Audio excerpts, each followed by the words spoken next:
What's happening, folks? Back with another reaction, back with some more Dolly Dots. And we're returning to American Dream 1980. Hello, Luca. Giving me a very funny look. And the next track is If This Is Love, which sounds like part of a question, even though there's no question mark in the title.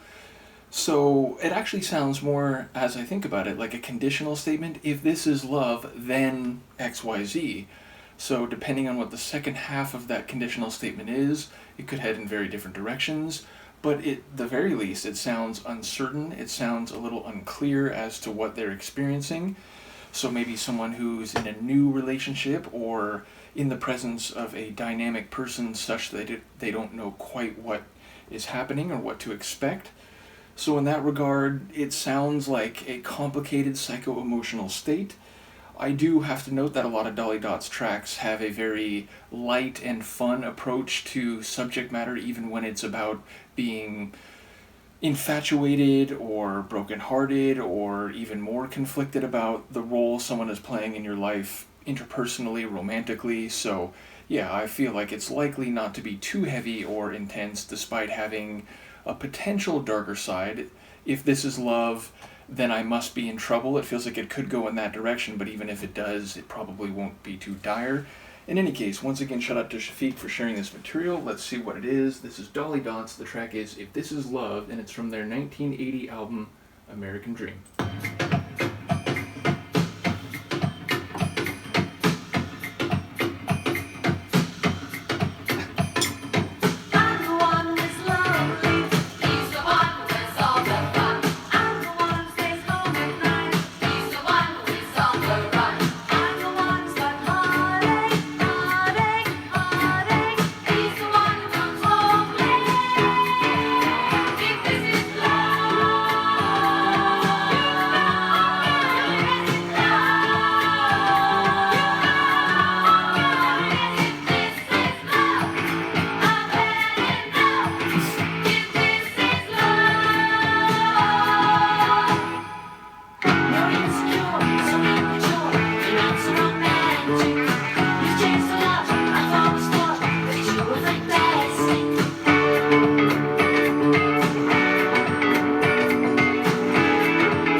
Sleigh bell in there.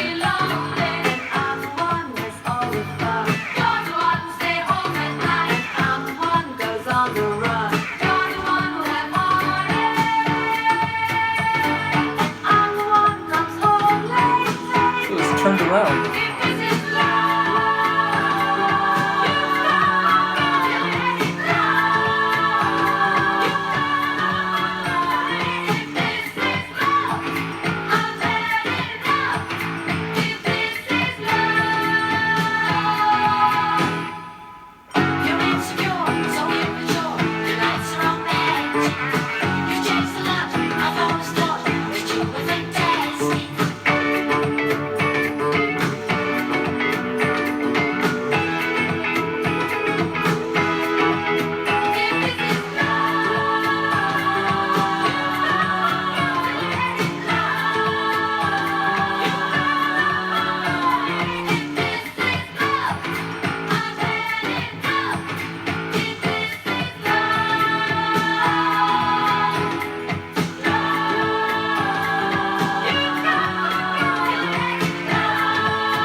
Didn't know if that was an extra long dead pause there. So, a funny little song, and seemingly with a bit of a role reversal or a switching of fate halfway through, which is to say, she starts by saying he's the one who's staying out late and having all the fun while she sits at home and is lonely and is regretting the situation that she's in.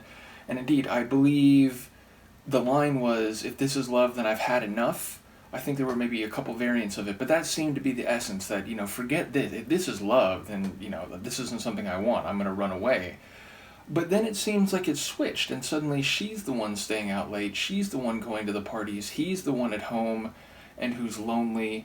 And ultimately, it sounds like at first she was saying, you know, I always thought you were fantastic, but maybe now that we're together, it doesn't seem like that.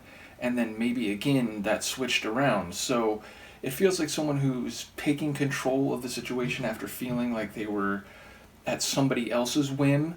So, as I said, it's a maybe more heavy emotional situation in other songs of this type about feeling someone isn't paying you the respect you deserve or they're not treating you the way that you should be, but it does it in a sort of fun, light way and says, you know what, if you're going to do that, then I'm going to turn the tables on you, I'm going to start staying out, and I'm going to make you sit at home and feel lonely and upset. So it seems like it doesn't take it too seriously. It's just about, I guess, the complicated nuances of being in a relationship and the power dynamic of who's the one setting the agenda, who's the one who's sort of along for the ride, and maybe at a certain point in the relationship that's switching or turning around. So, yeah, a light song, even though it did have seemingly a bit of a heavier subject matter.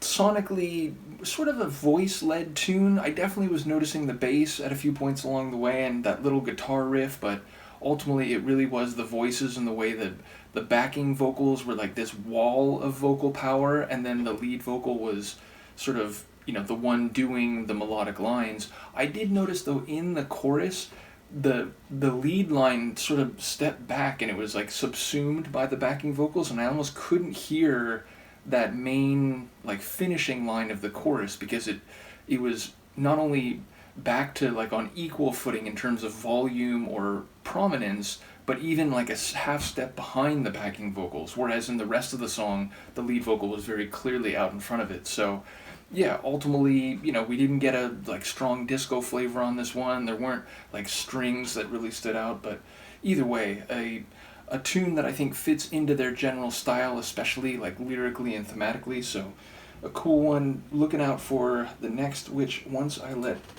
get up Luca, like I mean, you're making this very difficult.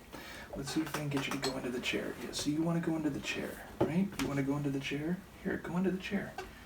You definitely want to see. Isn't it nice? So when we come back the next time, the next song will be Who Is That Waiting at Your Door? And that one is actually a single, so we'll see who that is the next time we come back. Shout out to Shafiq once again. Let me know what you think, and I will see you then. Peace.